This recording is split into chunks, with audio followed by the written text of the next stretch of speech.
It's time now for the award-winning #1 local talk show in Northeast Pennsylvania, The Sam Lesante Show. Now here's your host, Sam Lesante. Welcome, everyone. I'm Sam Lesante, and welcome to all our new viewers in the Schuylkill County area. I hope you're enjoying our programming. Well, folks, we talk about accountability with our politicians, and when she ran for office, we said we're going to hold her accountable as to what she campaigned on and what she's doing. So far, she's been in office about a year and 2 months. I'm talking about Representative Tarah Toohil from the 116 Pennsylvania Legislative District. And Tara's my guest to give us a report. Tara, how are you? I'm doing well, Sam. How are you? I could just tell you a lot of exciting things happening in Harrisburg, right? Yes, it's been very busy this legislative session. All right. So when you campaign, you know, we've just had we have Congressman Barletta on a number of times, and Senator Udicak. And, you know, you're representing the 116 legislative district. You campaign on different things. One of the things we talked about was, well, before I get to that, something's happening in the state about the redistricting, okay? Yes. Where are we at with that? Well, and people have been very attentive to the redistricting, and we had a lot of public outcry that they didn't want the 116th legislative district, the greater Hazleton area, to change. People really were against that change. And my district was pretty drastically changing. I was losing Freeland, Foster, Jetto, Whitehaven, and part of Hazel Township and all of West Hazleton. So there was a lot of public outcry. We didn't want to change that. And the greater Hazleton area is very cohesive. It's all of southern Luzerne County. And I've been, you know, I love representing those people. So I didn't want to lose anyone. So far, the Supreme Court struck down the map that was proposed, and we're not having a change as of right now. So that can change, but they'd have to move a primary, and they'd have to do all sorts of things, and there'd be a lot of confusion. So I think it's best we keep it at the 2001 lines, and then it might have to change then by 2014 for the next election. Now, is that based on census? Yes. Okay. Yes, and that's constitutionally mandated that every 10 years, based upon the census, that you have to have reapportionment and redistricting. So reapportionment is every state representative is supposed to have roughly 63,000 constituents that they represent. And then the redistricting is actually the redrawing of the map lines. Well, there was, I got some emails from people saying that the Republicans wanted to just protect their own and, you know, make those particular districts that would save the Republicans and not necessarily the Democrats. How much politics is being played in these redistricting? Well, I think that the majority party probably has an advantage, but this map was agreed to. It was a bipartisan map. There was one neutral judge that was on the Legislative Reapportionment Committee, and we had a senator, the Senate Majority Leader. He had actually agreed to it. He's a Republican, and the Democratic House Minority Leader, he agreed to the map as well. So there was bipartisan support, and people were happy with the map. It benefited both parties. You know, as I have a lot of politicians on the show, and I think it's important for you to communicate, let people know what you guys are doing.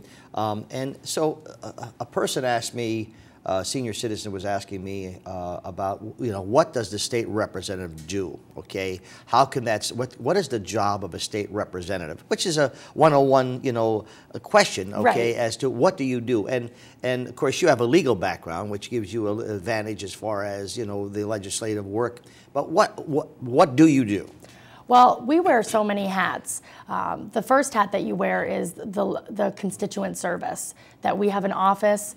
It's on the corner of Wyoming and Broad Street, and people can come in there whatever they need, they can come to us. It doesn't matter if it's a local issue, it's a state, you know, a Harrisburg issue, a state issue, or if it's something federal. I mean, anyone can come in. We've opened our office for veterans once a month. We have a special person come in and deal just with the veterans issues. We have the veterans bus come down to the Hazleton area, which it didn't used to do. And we're there, we fill out the property tax rebate forms. We just can help on so many different levels. We can cut through the bureaucratic red tape, even on small things like renewing your license, your stickers, you know, renewing anything to do with the state, where people you know, out there, they get so frustrated with all the bureaucratic red tape, and I'm there to help them and, you know, hold their hand through the process and help assist them in that process. So that's the constituent service side of things. And then also there's the legislative side, where you're making laws, you're creating laws. You see a problem in society, like we had the bath salts that were being abused, the drug abuse. It was a legal drug. I mean, everyone was, it wasn't even an authorized drug at all, and we were able to make it illegal and save lives. So that's the legislative part of it, and that, my legal background definitely helped with that, because the law is very intricate and it has to be written correctly. The Megan's Law loophole, we had sexual offenders walking around Pennsylvania, not under any probation, or the district attorney's office could do nothing about. We had 6 registered people that should have been registered sex offenders walking around Luzerne County. And they could be with children, they weren't on the Megan's Law website, and it was because the law was not written correctly. So you do need lawyers to be legislators also, and to be able to look at the way the law is made. So I would look at it as this way. If you're in your district, every district has their own unique problems, except when it comes to property tax, everybody has the same thing, your energy needs, and we'll discuss that. But when you're looking at your district, okay, and you have concerns like MinSec and some different concerns, then you compile the major concerns that you have. Correct me if I'm wrong. You compile these and say, okay, this is a problem that I have in my district, and then you present it to the state legislative to see if either a law or something can be done about this particular issue. Am I correct? Yes. Okay. And that's the thing. I mean, there are districts out there that are very wealthy. You know, they don't have a lot of crime. There's, you know, the property tax is not a concern for them. I mean, there really are places like that. Yes. And our district is not like that. So I have a much tougher job than some of the other legislators that are in, you know, nice, quiet, quaint places, or more agricultural places with not as many problems. So in the greater Hazleton area, first off, we were denied money for so long. Senator Musto had brought funds for the intermodal, and those funds are still coming. But really, like, we were denied funds, and you could see that in our downtown. When you look at our downtown, you look at the vacant buildings, you look at the crime, you look at the fact that MinSec was ever even allowed to come in the first place. So we have been working doubly as hard, I think, our office, because we're doing the constituent service side of things, but we also have massive projects that need to be worked on. You know, more police, working on regulating MinSec, and that's something through the Judiciary Committee. As a lawyer, I'm lucky to be on there, and we have a bill that it was slated to come up last month, and now they put it up again to come out and regulate those facilities so that you would have notice. You have to have notice and regulations. You can't just have your own private prison and do whatever you want. Mm-hmm. Folks, I'm talking to State Representative Tarah Toohil. One of the things we've always asked our politicians, and we'll be extending that to Schuylkill County as well, is to be accountable. As you know, we had Congressman Holden on, and he brought his congressional viewpoints to the table, as well as Congressman Barletta. And we're very happy to announce that we have extended our viewership now to over 160,000 people. And of course, if you want to go further, we're on Comcast 7 in Pottsville, which is another 100,000 people. So SSP TV is there to help as much as we can. If you need any input, or you'd like to have anything discussed in your territories or areas, please email me at sam@ssptv.com. And let me give you Tarah Toohil's phone number so you can call 453-1344. That's 453-1344. We'll be back right after this.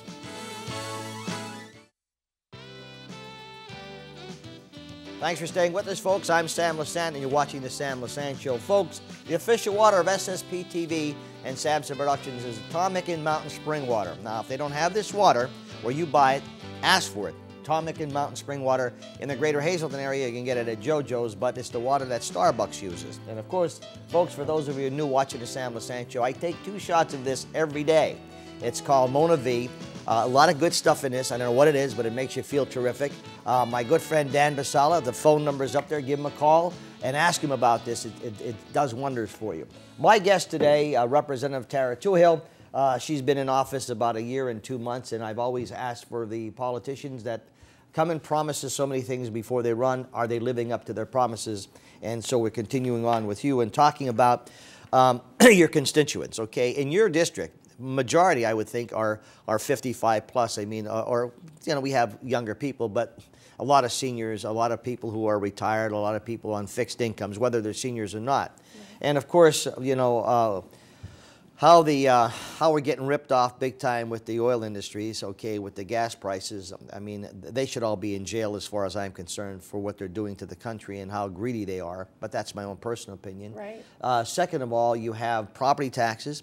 And we've had facilities, okay, and I have to tell you, the Department of Revenue is fulfilling their obligation as to what the lottery is going, where the lottery money is. Remember, we had an issue with that? Right. And when the Secretary of Revenue was on the show, he was up front, and it's actually, you could see the money's going in those areas, and now it's more visible. In fact, we have commercials that are showing where the money is going. So in that case, for property taxes and property rebates or whatever, where do we stand?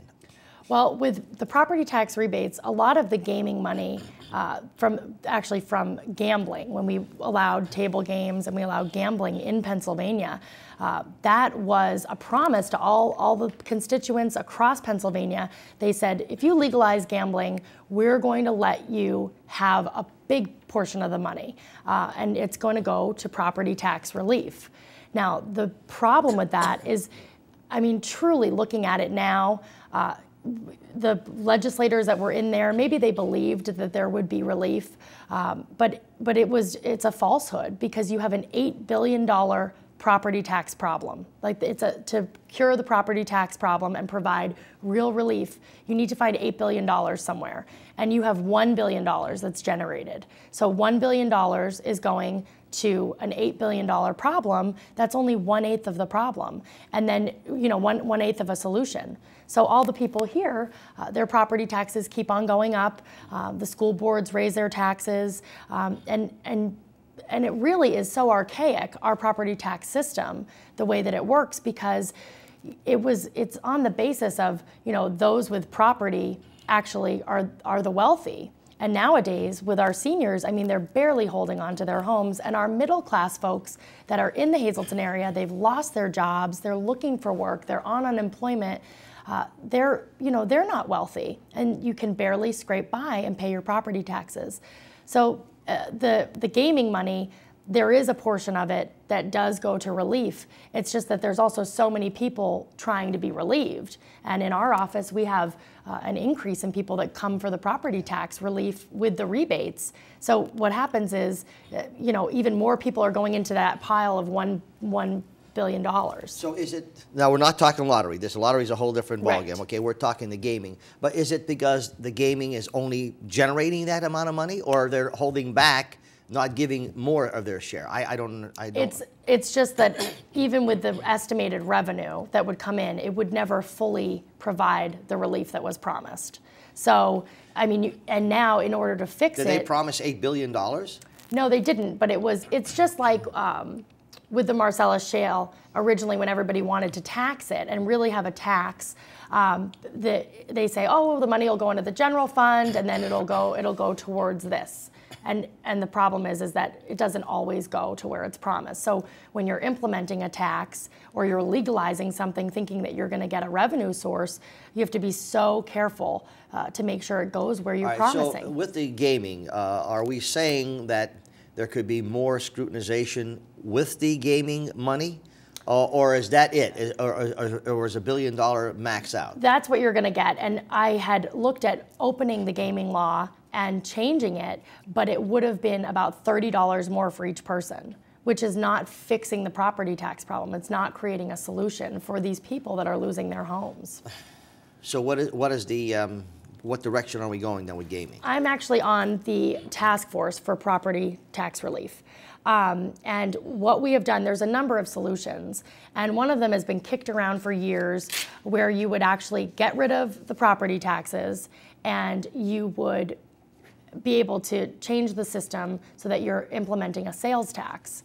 And with the sales tax solution, the problem is that there's a lot of conservative Republicans. In our district, there's a lot of people that are for that. But there are people that have taken a no tax pledge and look at it like, no, I'm not going to have a sales tax. And I don't know if our governor, if in his property tax solution, if he would ever sign a bill implementing a sales tax. Okay, now when we're talking about taxes and we're talking about revenues, everything is generated from activity of businesses and people working. And as the economy is growing, things become a little bit easier because people are buying more, you're generating more sales tax. People are working more, you're getting a part of their salary. So as people are working, okay, so it's always like what becomes first, the chicken or the egg. Right. So now, when we look at fraud in the state of Pennsylvania, some people don't realize that they are affected by this, okay? They're affected by it, by the property taxes,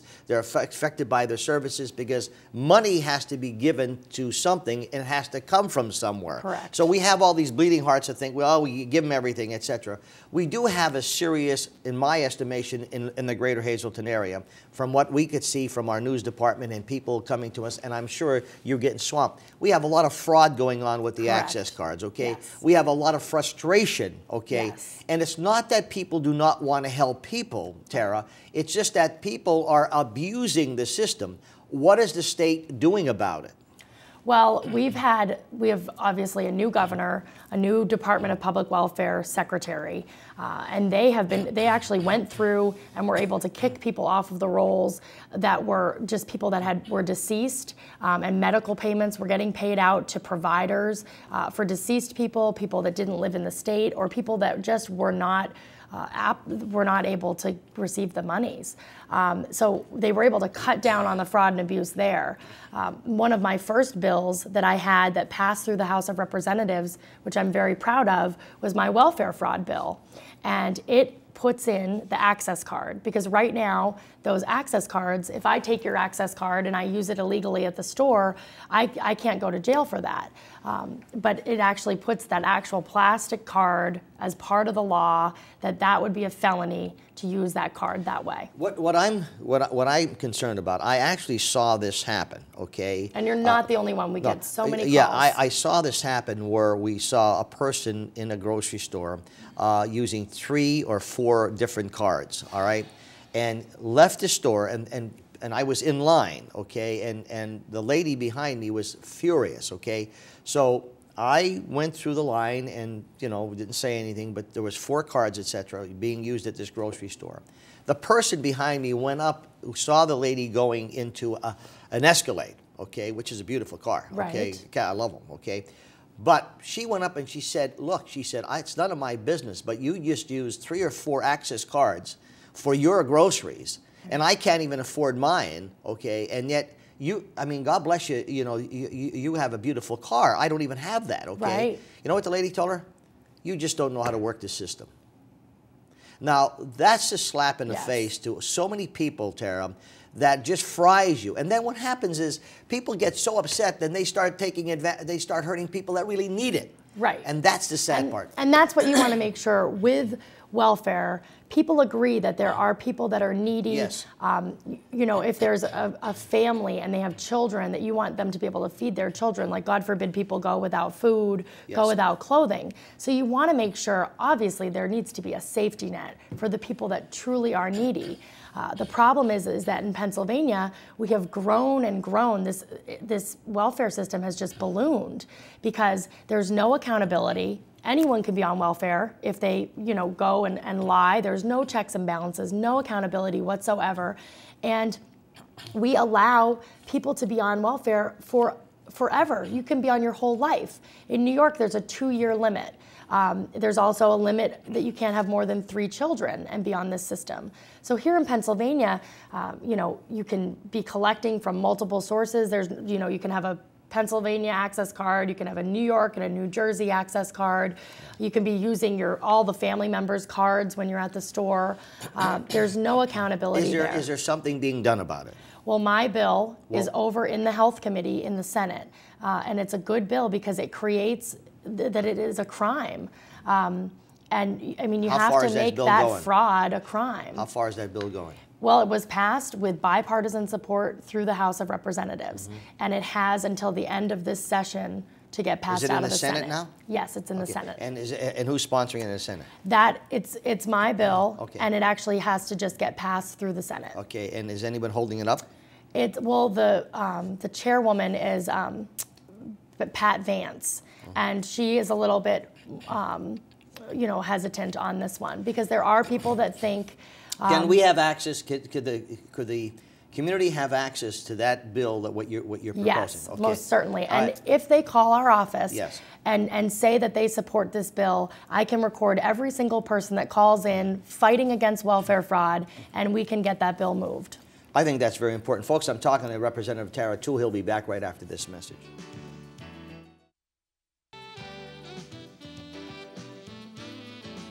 Welcome back to the Sam Lesante Show. For my guest is Representative Tarah Toohil. We're talking about the fraud. We're talking about access cards and some of the just to continue on with that, some of the places that accept all these cards are just as guilty because they're taking taxpayers' money, and people are just getting frustrated. I think there should be a complaint made to the places that are taking these extra access cards, as well as your bill. Folks, I would highly recommend calling our office, 453-1344, and finding out about this bill, telling her that you're supporting this. Well, first, learn about it.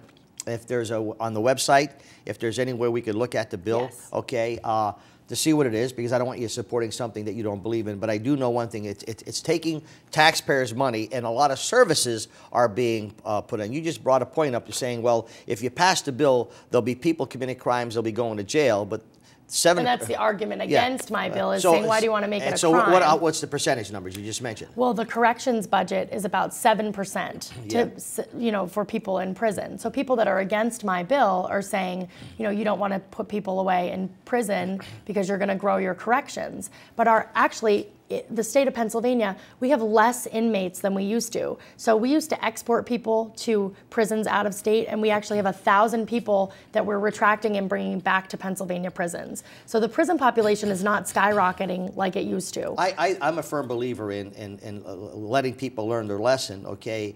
If that bill is passed, and people see that they're going to jail because of that, you'll see people not doing that. Correct. Okay, and so the crime, they'll say, if we do it now, we're going to go to jail. Right. And we're going to be. So you'll see a lesson. Same thing with illegals. Once a law is passed, I think the illegals either become legalized or they'll start getting out of town. Okay. And we have reports of so many illegal immigrants Yes. that are on the welfare system, and it is supposed to be in an emergency situation. Tara, it boils down to whether you're Republican or Democrat doesn't make any difference to me, okay? Society is getting hit all over the place, and we're getting hit by people in legislature who are extreme liberals, who just want to give the country away, who want to give everything away without accountability, and then when they don't get the services themselves when they need it, they're complaining. Well, they're the cause of that. Right. Folks, Tarah Toohil is our representative in the 116th Legislative District, and we will be getting other representatives on now that we've expanded our area. We've got about a minute left. What's happening? What do you think? What are you doing now? What are you working on? Well, welfare is a big thing because we need to reform the system because it comes down to what are you teaching your children? And you're ballooning this welfare system, and these children are not going to grow up and work and have jobs because they learn to be subsistent on this system just as their parents are. So it's one of the big things. We're working on education for our children here in the Hazleton area and making sure that we're working on the crime because we want the Hazleton area to be a place, the place that it used to be, the place that people remember.